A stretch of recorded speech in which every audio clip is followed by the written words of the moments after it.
It's the stories that give you the ideas. The stories about someone's life or what they did or where they came from, how they thought about things, who they connected with. And we're hoping that the event will be full of stories. And then tomorrow also giving us an idea of what actually is in community that we don't even see, that we can tap into when it comes to looking at real lives in the community for our family members. We'll be referring to families a lot, but it's also people with disabilities themselves and their families. And one of the reasons, what certainly I have experienced over the years, is unless the person themselves and the people around them, the people closest to them, have the vision of a different life, nothing will change. If you're hoping for a service to come along and say, we've got this great life worked out, it is not going to happen, right? Because services operate in a different way. The thinking is different. Their focus is on services and their service structures. Whereas what we're interested in is a life for the person that is individual to them, that isn't reflected in anyone else's life, because everyone's life is completely different to each other's, and how that works and how we can provide the support for that to happen. Thanks, Meg.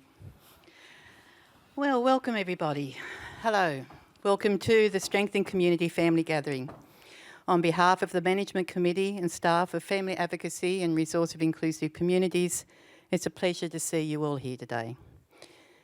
For those of you who may not be familiar with us, Family Advocacy is a not-for-profit organisation that has worked over the past 34 years to support people with developmental disability to live full, inclusive lives. Since its inception in 1991 by forward-thinking parents wanting better lives for their family members, the organisation has been linking families, providing information, building capacity and advocating for positive change. Our initiative, Resource of Inclusive Communities, was launched in 2010 and aims to build the capacity of families to successfully envision and action an inclusive life for their family member. As family members and people with disability, we come together over the next 2 days to share ideas, as Meg was saying, experience and to learn from each other.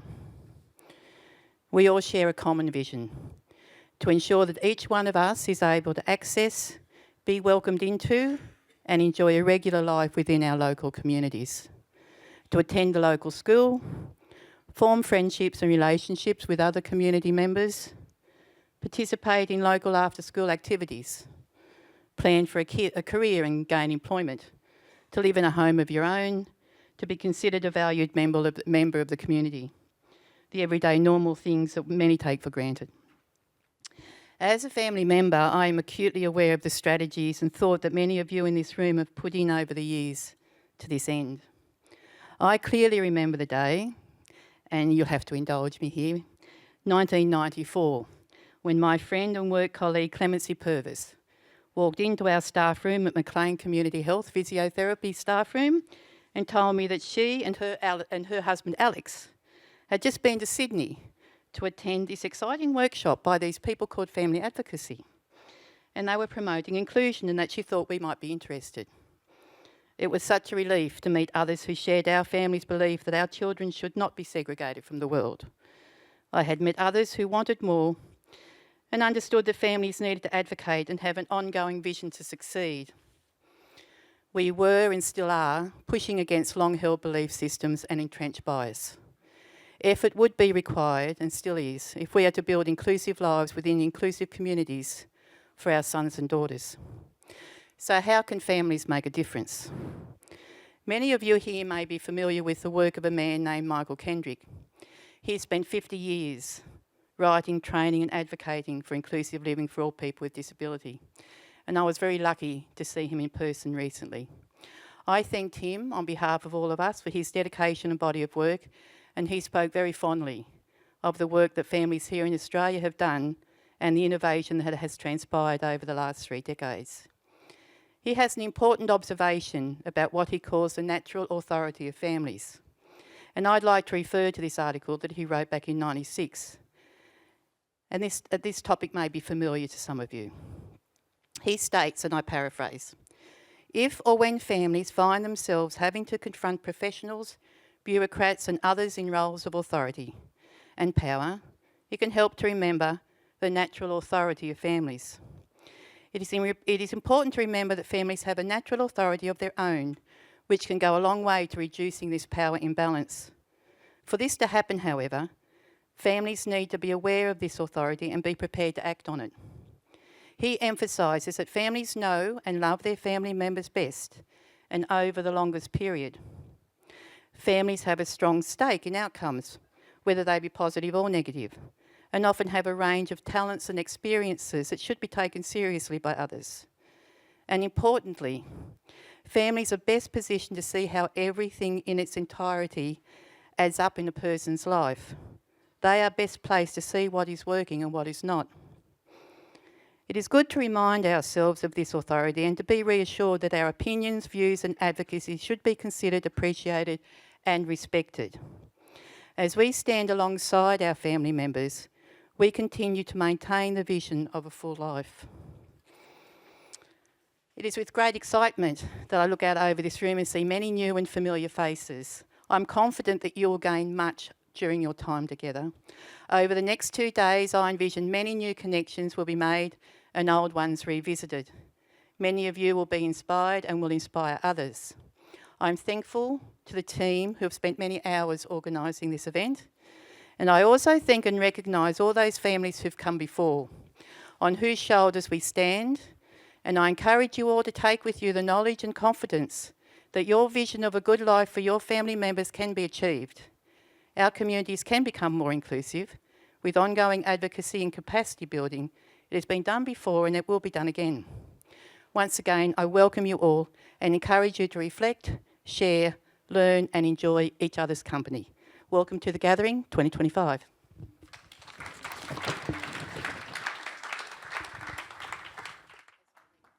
Many years ago, when Joscelyn was a wee little baby, the system had her life planned out, right? And I was really cranky about it, feral, angry. And I let a lot of people know. And through that, because I was saying, why can't she have an ordinary life? Why can't she go to school with a brother and sister? All of that sort of stuff. Another family member had been to something and she said, you need to talk to these people, Meg, they talk like you. Right? And so I went to my very first thing, which I met Judith in Canberra that was doing an advocacy, I believe, event, a one-day advocacy event. And the thing that resonated with me, Judith said, and this is over 30 years ago, she said, they say he needs a special school. She needs a day program. He needs a group home or a sheltered workshop. When actually what people need is a good education. What people need is a home of their own where they feel supported and loved and safe and have the keys and can tell people to leave.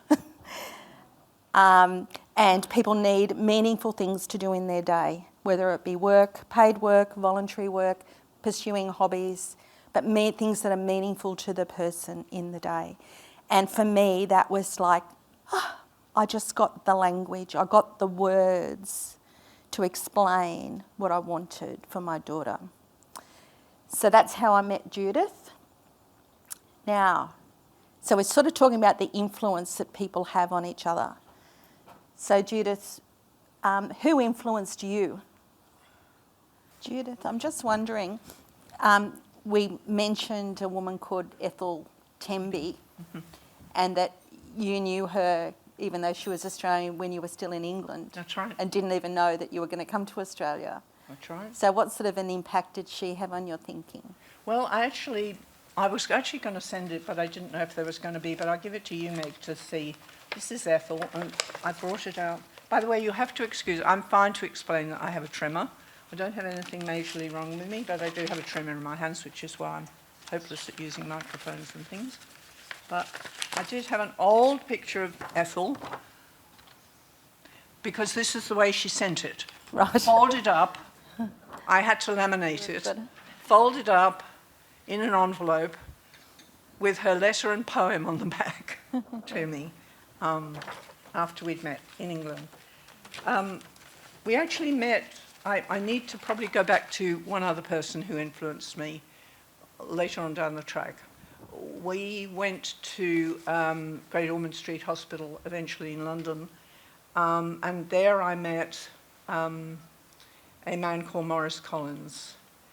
And Maurice was the first person to influence me in a way that I'd never kind of dreamed of. I mean, he was a parent. He'd started a small community group.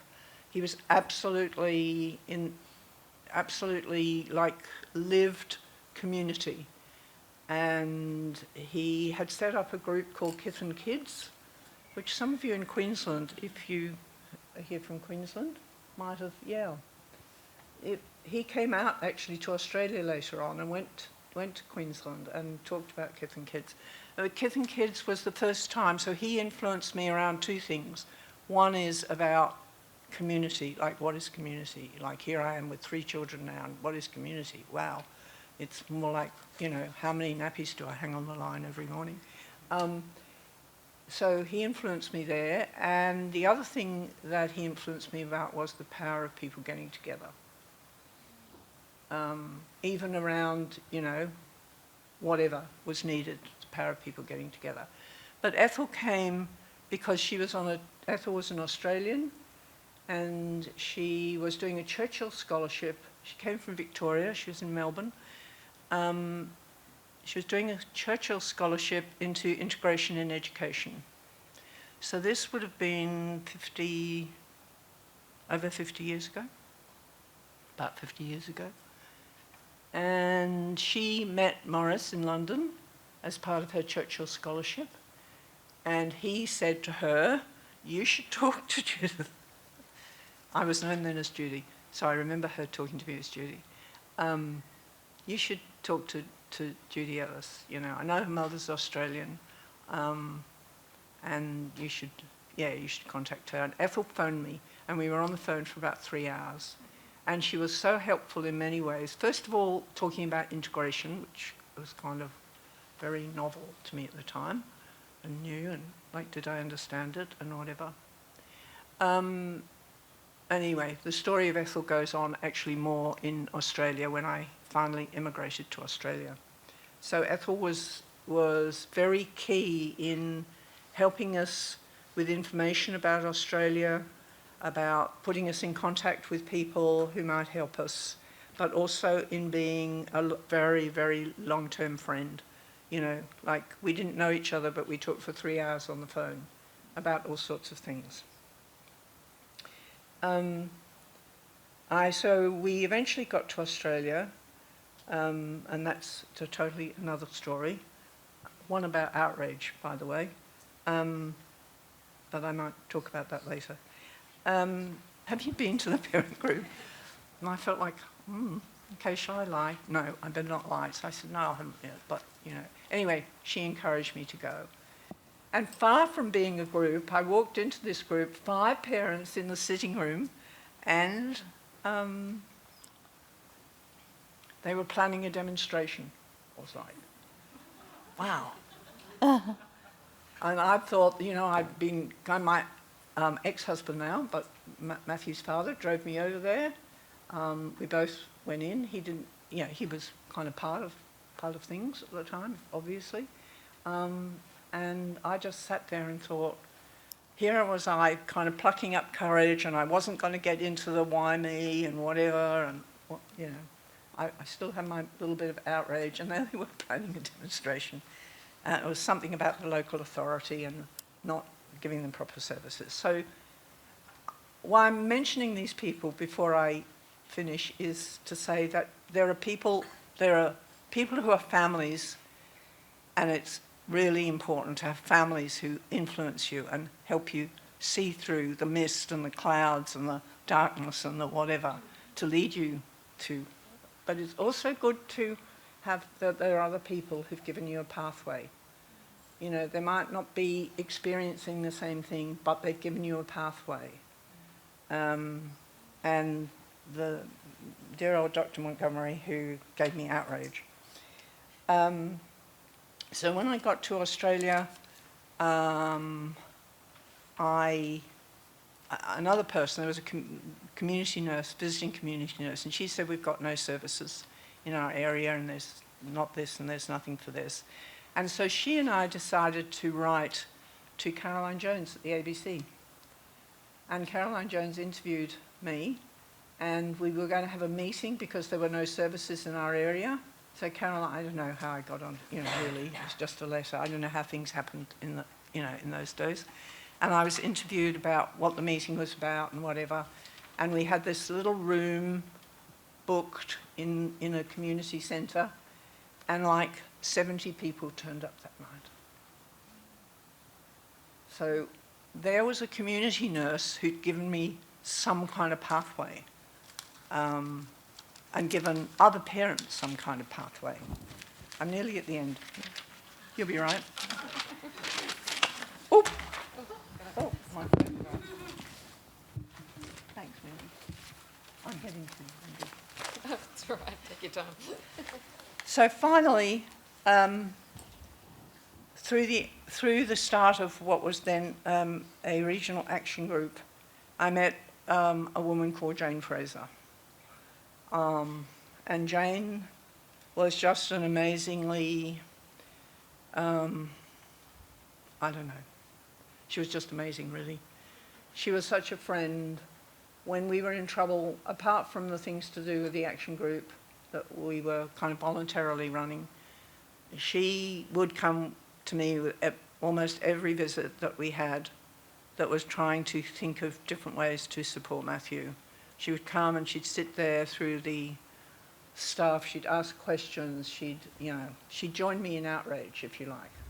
And Jane unfortunately died 10 years ago this year.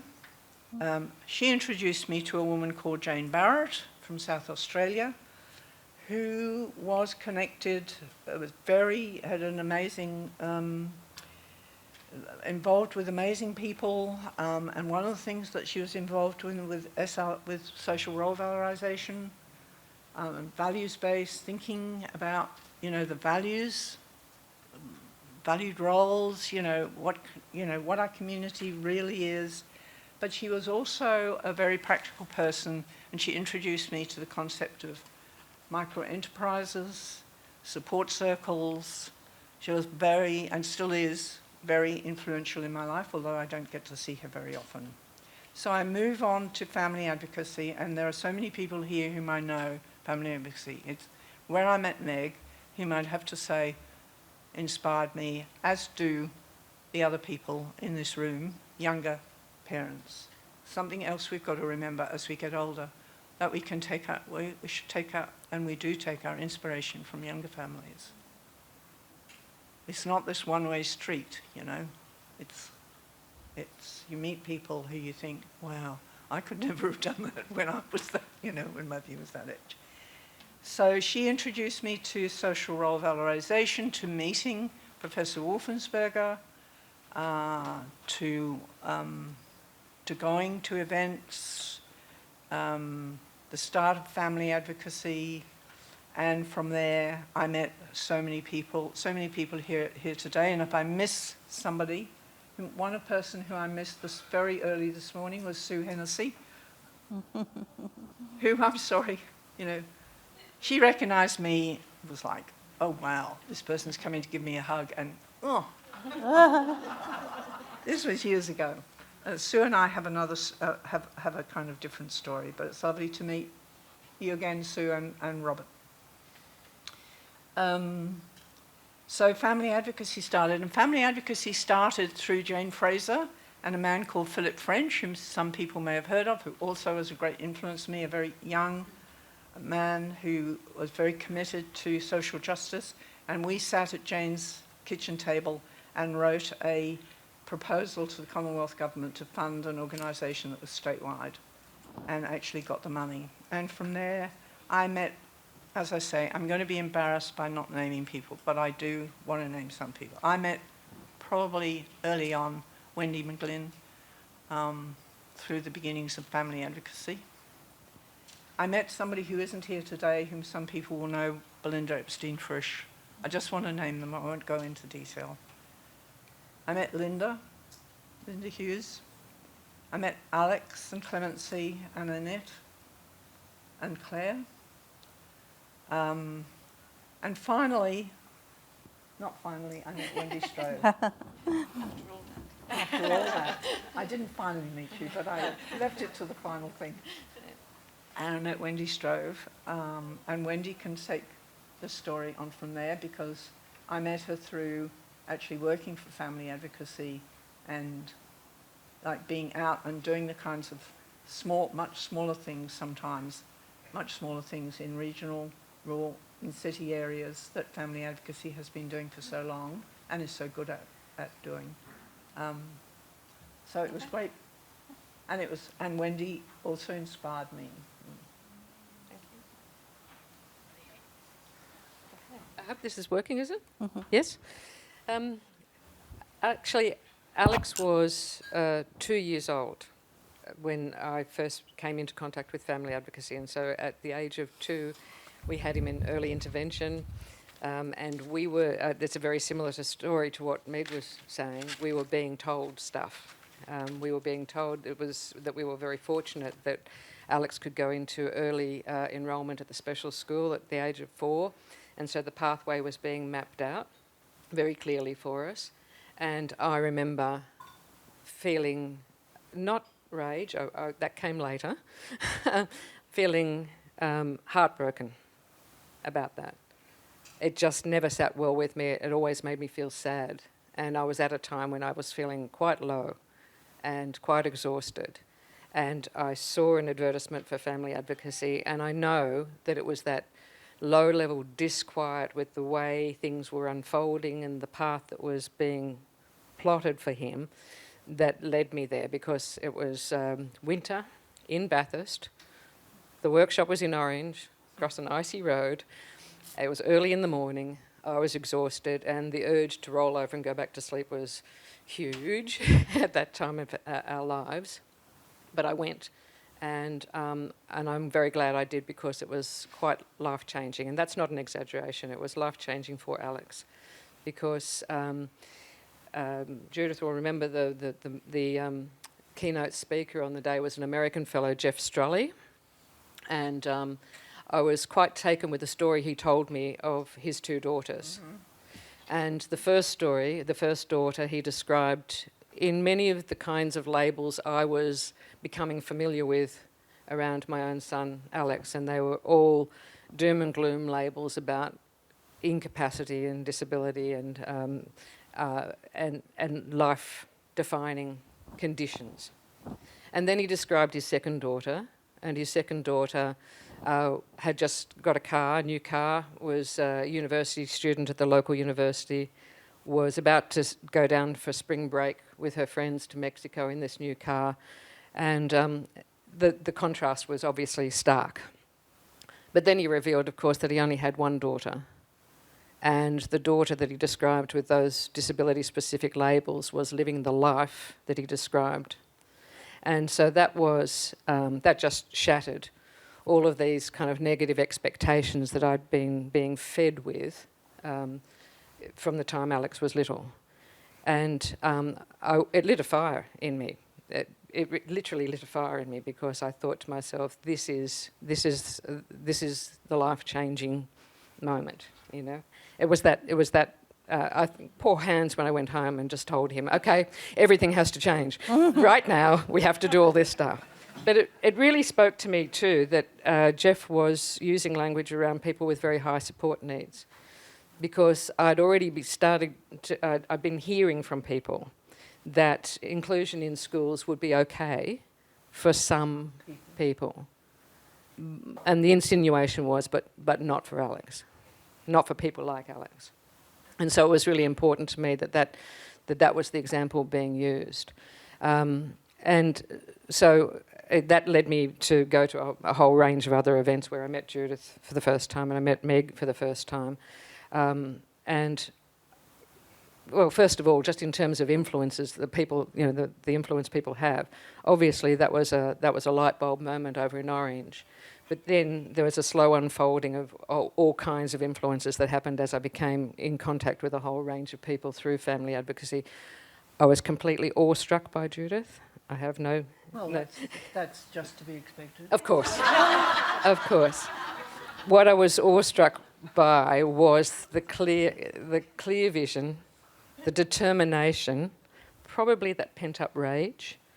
Yeah, and I still feel it now. Well, it was infectious. I feel it too. But I think at the time, I still felt quite weak, and I think a lot of us at that early stage of the unfolding of a young child's life, where we're grappling with our own negative impressions that we grew up with and what people are telling us. It's really important then. To run into people who strengthen you, and that's what happened in my case. I felt quite weak, and I felt then that I had the strength to be motivated to move on and to actually act on some of this stuff. So I thank you for that. Annette mentioned earlier Michael Kendrick and the natural authority of families. The thing that I took away from Judith at that time too was her insistence that even though we were bringing in these professionals from the Department of Education, etc., that the real lived experience, the real authority was with the people who were there for the long term, for the long haul, and that was us. And it was about empowering us to see ourselves as having that natural authority, and I really took that away very strongly. And of course there was also the emphasis on people with very high support needs, again because it was the message that if we're going to do inclusion, that means everyone. Everyone belongs. Can we just go back to Jeff Sure. just for a minute? Yes. Absolutely. Because Jeff was, for people who haven't met him, and some people may have, sorry. That's okay. Jeff was a kind of, he was more than just a speaker. Yeah. He was just, he just had so many ideas, and he was a showman. I mean, there was part of him that was a showman too. And one of the things I remember about Jeff, and I was going to go on to say one of the things I remember from you and for you, how you inspired me, Wendy, was that he talked about education in a way that we don't, well, some people talk about education. He talked about education as being a place where actually what we need in this world are people who are leaders. We need people, who can be confident. We need,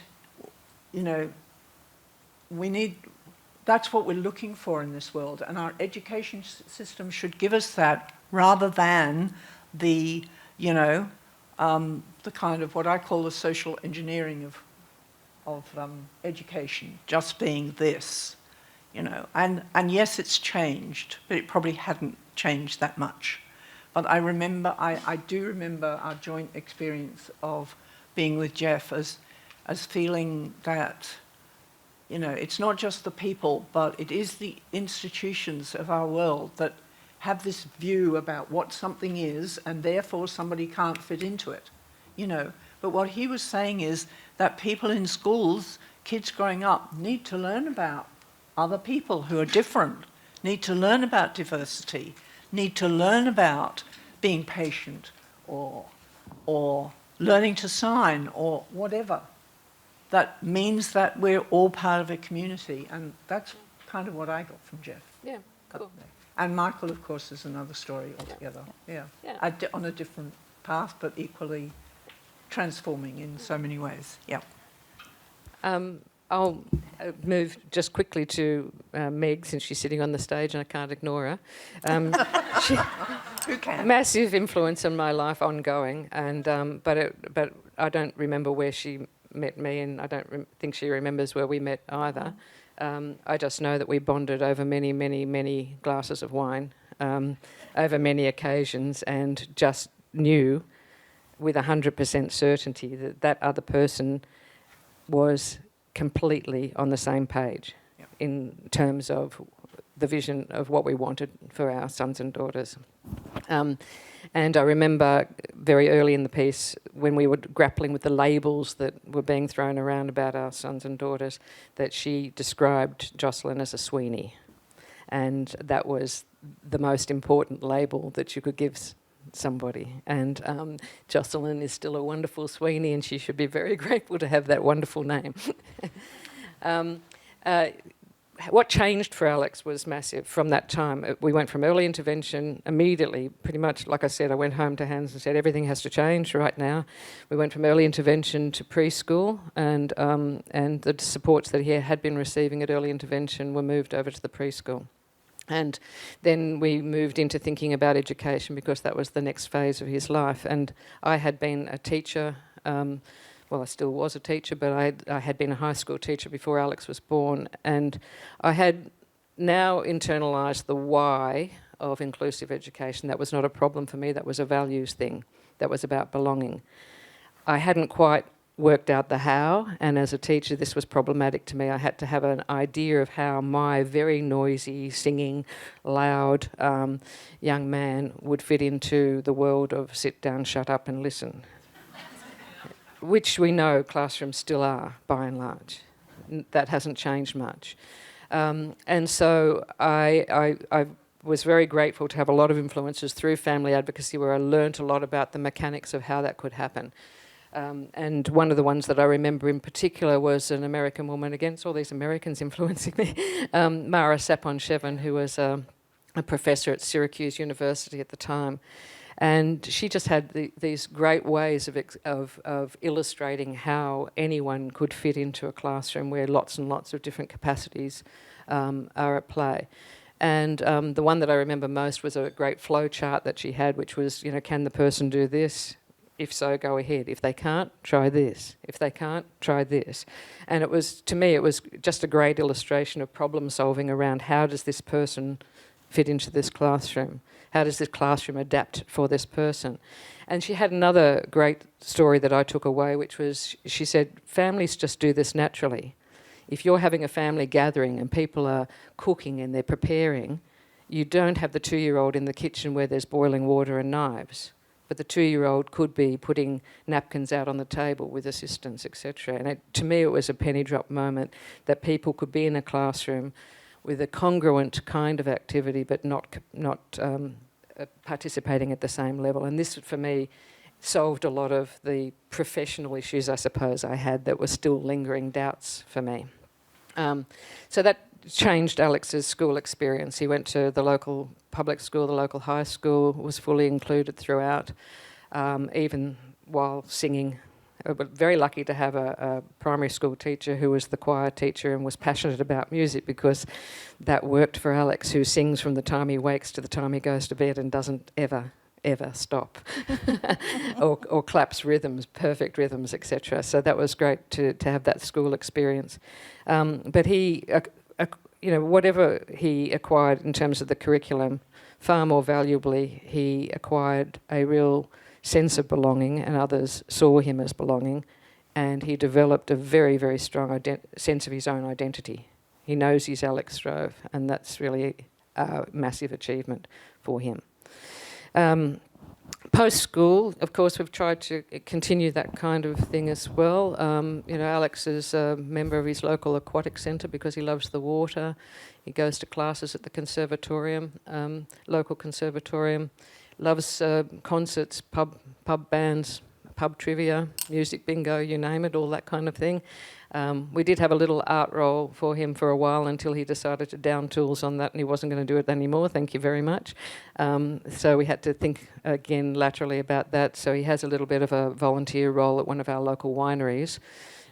Because he has a van, they deliver some of the wines, but the reciprocal relationship is that they have lots of music events out there at the winery, and he has a permanent invitation as a staff member to attend all of them free of charge, which is great for him. We've lost some ground in some ways, so I'm actually here hoping to renew my rage and my inspiration and everything from other people, because I need that at the point that we're at in Alex's life right now. So I'm going to now move to this one here. Vannessa and I do not remember when we met each other, but I do remember that it was at an inclusive education event when I was telling some stories about Alex's schooling and his life and showing pictures and things like that. And I know that she was at a stage where she was making some decisions about schooling and where, you know, as often happens in couples where one person is feeling inspired and the other one needs to be brought along. That sort of thing was happening at the time that I met Vannessa. So I might let you go. Thank you. Yes, I was pretty much what Wendy was saying. We were at a time, Josh was around 4 years old at the time, and we were doing the whole early intervention thing as well. And I just had a gut feeling that what we were being told didn't feel right for us, for Josh. So I did see an advertisement, again, for family advocacy, and it was a workshop called One of the Kids in Sydney. So my husband dragged him along to the workshop, and that's when I met this amazing lady, Wendy Stroeve. She was one of the presenters and spoke about Alex and what she was achieving for him in a mainstream school with inclusive education, what that looked like for him. I was instantly inspired by Wendy with her belief and vision for Alex and the future that she wanted for him, and the determination not to settle for anything less, to strive for what he deserved and what he was entitled to. During the talk, though, I remember being just overwhelmed and inspired all at once. I think I even had the tears flowing.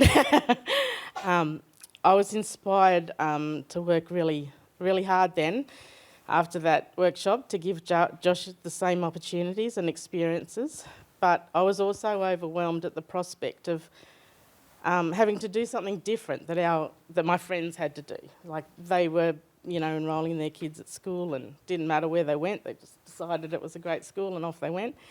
But ours was a little different. I still remember going into one of the schools just to have a bit of an interview and get an inkling of how they felt about inclusive education. And as we sat down, and the principal at the time said, "You realise there's special schools for these sort of kids." And I just said, "Thank you for your time," and sort of walked out.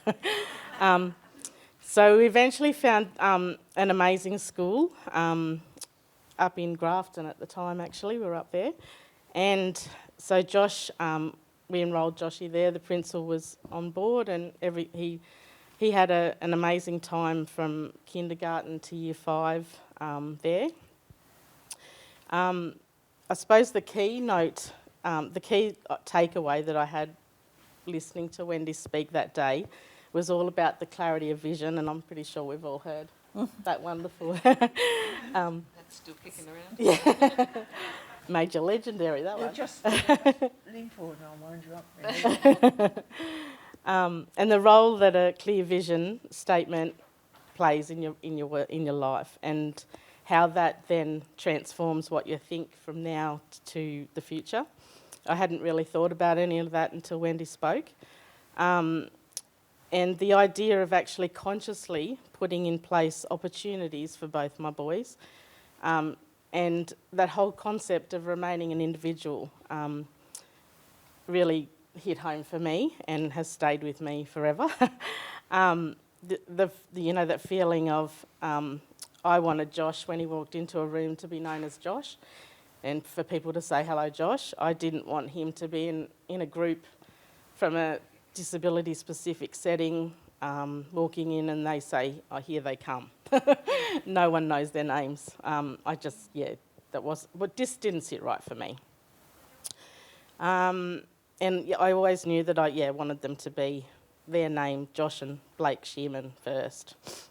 After listening to Wendy speak all those years ago and hearing the word vision and what that meant, it was a big game changer for me. The fact that a good life for someone with a disability just doesn't happen organically, And as Meg said, it takes work, it takes creative thinking, and it takes a lot of advocacy, and it takes a lot of inspiration that you get from others before you that have led the path to where I got to. I instantly found the thinking and design around vision very powerful. And that was the tool that we used for school, after school, and to this day. So that was my key takeaway, my big moment in time. And we had a bit of a hiccup along the way, I suppose you could call it. We were wanting to move closer to family, and the town that we were wanting to move to didn't have much services for people with disabilities, so that brought us to Bathurst. And at that time, pretty much from when Joshy was quite little, I had extended family members who sort of always put that stigma on, I don't know if you're doing the right thing with inclusive education. There's places for these people. He would be better being taught by a person who is trained in this. You're irresponsible. Yes, you're doing, all those sort of things. And I suppose that just lurked at the back of my head all the time. And then when we looked at high school, it was a really scary time, I suppose, because it's a big wide world. It's different, they've gone from, they're not cute anymore. they're not that cute little kid. They're big, and they've got different issues and different challenges that you have to overcome. So we actually, don't judge, we enrolled Josh at a special school in Bathurst, and to be honest, it was the worst 12 months of my life. I remember dropping him off of a morning, and I'd go around the corner and have a little cry and know that it just wasn't right. Keep it together. So anyway, at the end of that year, I just couldn't do that anymore. So Josh went backwards in a lot of skills. Everything was done for them. He was past wheels on the bus. he was into Shrek and Toy Story by then. I didn't want to hear, those sort of nursery rhymes being sang anymore.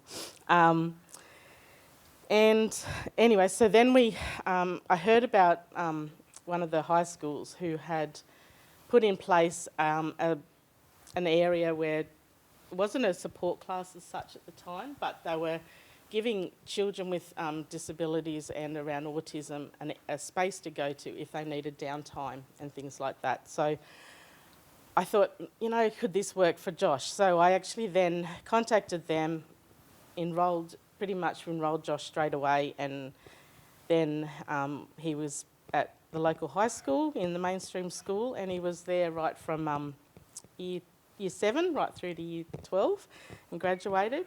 And it was a tough time because we'd moved to a new town. We didn't really know many people, and it's all about those connections, creating those connections. And I remember the feeling of dropping him off, and I didn't know anybody, and he didn't know any of the kids, and what was this going to look like, and is he going to be okay? And we had it planned that he was just going to do the transitional day till lunchtime or something like that. And I remember getting a phone call from one of the teachers and said, saying, Josh is really going well, pick him up at 3. So I just knew straight away that it was going to be okay. Towards the end of high school, I actually attended another family advocacy workshop, and the presenter was Sally Richards. And when she was speaking, she was talking about the micro enterprise that she had set up for her son Jackson, called Jack Mail. And the way she spoke about what she had set up for him, the challenges that you had to overcome. She spoke about the can-dos and, really thinking about that and not the can-nots, and thinking about all the skills that you could get, like work on, what he can do, and then work from there. So Sally really inspired me to think about something very similar for Josh. So once I got home from that workshop, I actually contacted Family Advocacy and said, how do I contact this amazing lady? So we got in contact with each other, and from that, Sally was obliged and was a pillar of knowledge and strength for me to set up the micro business for Josh, which he now still works at today. He started being the little postie in 2018, called JLS Mailing. Yeah. Everyone, we live in the same town, so Josh went to the same school as Alex. Everyone in Bathurst knows JLS Mailing. Not by name, maybe, but they all know Josh. And like the connections that Vannessa's made through this little micro business for Josh are enormous in our local town. It's something that's a widely recognised, very much congratulated enterprise. So I just wanted to say that. Thank you. Yeah. Well, it was a bit of a wow moment for us after the journey that you go on from when he was 4 and you didn't know what the future held. Josh was actually acknowledged and given a, what's it called? Sorry. A community participant. Oh, hang on. Sorry. Get the right one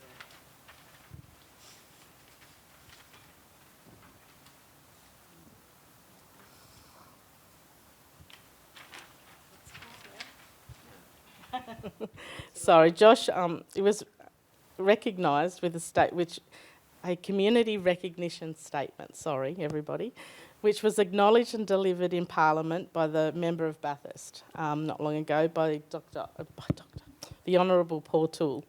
He acknowledged Josh's contribution to his community, and this was a really proud moment for us and how far we'd actually come. So that was pretty special. Yes, that's us with Josh now, and we're now hitting the road running again with my youngest son Blake. He's in Year 12 this year, so we're heading down the path of trying to think about his skills and then the challenges that he's getting together some ideas, his unique interests, different skills, strengths and weaknesses, behaviour that he might have to cope with in the community, how a lot of his coping skills and personality are also individualised. So he is so different to Josh as well, so it's a whole new ball game that we're really starting again. And I have had the opportunity, though, of being inspired by leaders before me. So I feel like we can actually do, I've got more confidence this time around to make sure that it's going to be possible. And I suppose I will continue to look for guidance and new ideas and inspiration from people like yourselves here today to come up with some great ideas for Blake. I was contacted by Family Advocacy a while ago to do a video presentation around Josh and his business and how we found supports, how work experience worked for Josh and how that all led to his micro business. This then led me to facilitating a peer-to-peer network group on micro enterprise. Our story is much shorter. I'm sure lots of you came across this diagram that Family Advocacy has, like the normal path in life to the good life, and then the other path, which is segregated school, day program, segregated living arrangement. Now, we were on this other path, and we've only pivoted about 4 or 5 years ago. So our son Luca, which you'll see here in a few, he's 22 now, so he went to a special primary school, special high school, and only at around 2020, thanks to COVID, everything went online, and I was sitting at home bored and looking at everything to do with disability, was about to leave school, and came across a lot of offerings online, and one of the offerings was that Imagine More. It's a similar organization in Canberra that you're probably all aware of. They had they have a similar thing to here, 2-day conference, but it went all online and was open to everybody. And I went on there, and that was my biggest light bulb moment ever, because everything they talked about was completely different to what I had experienced so far. And it was almost overwhelming, like you're coming from this one world and suddenly everything is questioned. What stuck with me was talking about if your child is on this pathway, they're a client and they're in a service organization for the rest of their lives. And these two terminologies just hit me like really badly. Jen Kruger ran that workshop with her son Jack. Was a very similar age to Luca, so there was lots of similarities there happening in terms of, next steps after school and so on. Some of the speakers were Janet Cleese and John Armstrong on these workshops that really impressed me as well. And from then on, it just went on like I became a sponge, like I need to find out more. Like John Armstrong mentioned, I'm going to do this workshop in Sydney in the end of the year, and I'm like, I've actually Googled it and I couldn't find it anywhere until I found it finally. I said, I definitely got to go there. So I did 3 days of the SOV training right in the beginning, and that was also pretty mind-blowing. Then I did Janet Cleese, that was run by Family Advocacy or Resourcing Inclusive Community. It was then run by Laura. Yes, I also did a lot of other webinars that were run by Family Advocacy, and Karen was on one of them. And she said, you're in your last year of school with your son, better give me a ring. And she said, okay, I'll give you a ring. And we had, there she is. And remember that we had a 1-hour conversation. And I'm like, we're sort of having this service provider, that's what's we planned and that's what we have arranged. And Karen did it really well. She didn't say, stop everything within this week and change your life. She said, just, do it gradually. Just think of these things, and keep that in mind. And you don't have to, change every little bit of what you're doing at once. And so it ticked more and more and more with me. But Luca went to this service provider after school because we had this idea of a micro-enterprise in our mind already then. So Luca is really good at Braille, and he does these Braille cards and Braille inserts, and he teaches Braille workshops, but I can come to that in a minute. So we had that in mind, and the service provider was even very happy to support this. We thought, that could work well. They had this sort of a subgroup where they supported this with support workers. And for a little while it went sort of okay, and then I saw they had changing staff all the time, changing support workers all the time. New people every day. We kept on going, saying it's not going to work. We need a team of people that are always there. This is a difficult job. They need to learn some Braille. They need to have the skills for this business as well. And it was just impossible. So after a bit of toing and froing, we slowly said, no, we're not going to be able to do this. And this is like a very famous sort of service provider that has a waiting list. So to go and leave it after being in this service world for a while was quite a step, like we're going to do this all on our own, but we did. So we got everything organized ourselves. We got all our support workers, hiring them directly. We're hiring them for the purposes of the business. So beside being a support worker, you need to be interested in Braille, you need to be creative, you need to have all those skills. And we really want people that are long-term as a team member with Luca in this business. That has worked reasonably well for us. So he's now in his 4th year of his micro-enterprise, or 5th year even. He's getting on to the 5th year. About 2 years ago, and that's the thing about networking, I want to throw that in. About 2 years ago, a friend of mine, her husband is a teacher, and we got chatting. We ran into them on a walk, and he said, look, Luca, don't you want to come to my class and teach them a Braille workshop? That would be really interesting for the boys in my year 8 at the local Catholic high school. And we were like, yeah, and Luca loves all this sort of stuff. He says, yeah, okay. So we did it. It was very well received, and 3 months later, the deputy principal approached us and said, we have an ongoing program for the Year 9 boys, and would Luca like to come back and on a fortnightly basis and teach them for the whole year? Oh. We were like, wow, and this is a fully paid job. He's like one of many suppliers. He had to get a working with children's check. I always love that because he's working at the school now. And they've asked us back for this year, so he's in his 2nd year now, and we're just branching out to get to more schools in the area, which probably will be interested in also community groups.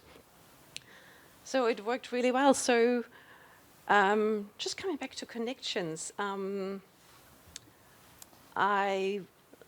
I met Laura with Janet Cleese in the one workshop, she then invited us, or she or the organization invited us, my husband and myself, back to the leadership group 2 years ago. That's where I met Meg. I met Di there. She was a mentor there. Wendy, of course, I know from that infamous video clip that's always shown on these leadership series.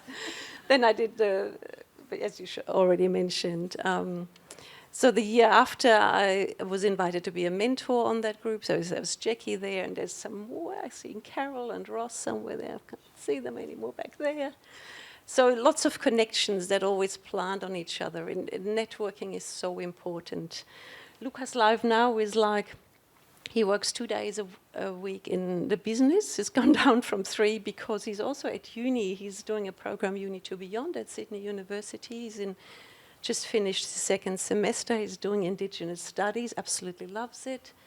Now he's met a professor there that is really interested in the vision impairment side and object-based learning. She's from the School of Architecture, and she's now invited him to be team of the object-based learning group and advise people there. So that is the great thing, isn't it? Once you do something, you'll meet more people that have more connection, and it just snowballs from there. It's just such a lovely thing to see. And I think too, when you're experiencing ordinary life, people get to know you, and then other doors can open from that. Whereas when you have a separate life, it's very separate.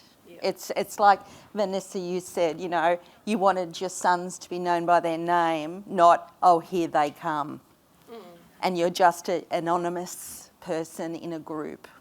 Now, we're a little bit over time, but Vannessa, if we can, Susanna, if we can swap seats, if that's all right, because I think it's important that we hear a little bit from Joscelyn. So what does all this mean? You know, we're talking about meeting people and change and changing directions. And so how old are you now, Joscelyn? I'm 33. 33. And what's your favourite day? My favourite day will be on Fridays. What do you do on Fridays? With Gabby, to swimming, Yeah. house jobs, and get lunch. House jobs. So where do you live? I live this area, St George Avenue. Yeah. Do you live with I other? live my own, and I've got my own house. You've got your own house and you live by I yourself? live by myself. Yeah. And you've got some helpers? I've got helpers, Yes. and one helper's here, Yes. and then the Alexis. Alexis. And what do they help you do? And she helped me to washing, house jobs, go get shopping, get lunch. Yes. Okay. And Wednesday night, we go to music picker, and we have pizza, and we play music picker. It's fun. Yeah. And I like music in my life, so Yeah. You like disco, don't you? yeah, and pop. And pop. And what do you do on Tuesdays? On Tuesdays, I go to work at Husky Bakery, Bakehouse. Sustin is my boss, and I start work in the morning at 9:30 to 9:45. Yeah. And I do biscuits in bags, and carrots and washing up, sweeping, and work on the back with the boys, do the breads and With the back. scones. That's with the bakers, isn't Yes. it? Yeah, you do some of that. How do you get to work? I go to the bath in the morning, like 9 or 8 something, and I can be doing tickets, and I go, and after work, I get the bus back before we do tickets. Yes. And then who comes Tuesday afternoon? On Tuesdays afternoon, Shelly, just my reading tutor, we're doing for reading. So you started reading when you Yes. left school. I started reading I left school. Yeah. So you have a reading tutor, and you can. So you do your shopping lists, and you I write do shopping lists, birthday cards, and I will make a cake as well. cakes, and then on Wednesday, what do you get up to? On Wednesday morning, I do the art at 10 o'clock to 9:30 with Wendy Stroeve. He's famous artist, and he always in my life, and I love art, so yes. And then after art, After art, I walk back to work, get my work dress on, and have lunch at 12. At 12:30 to 3:30. yep. And then what do you do after that? After that, I walk back to Husky, get the bath, back home. Yeah. At Coles. And you go to the gym a couple of I times? go to the gym on Mondays and Thursdays at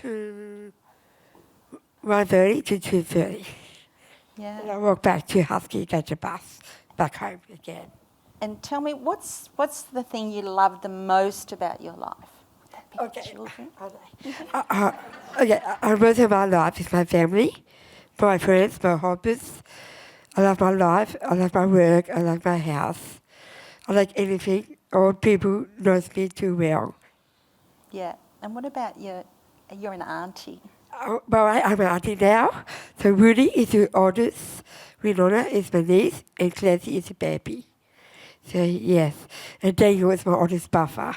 And Jessica is my sister-in-law. Yeah. I go down and visit them to play and help.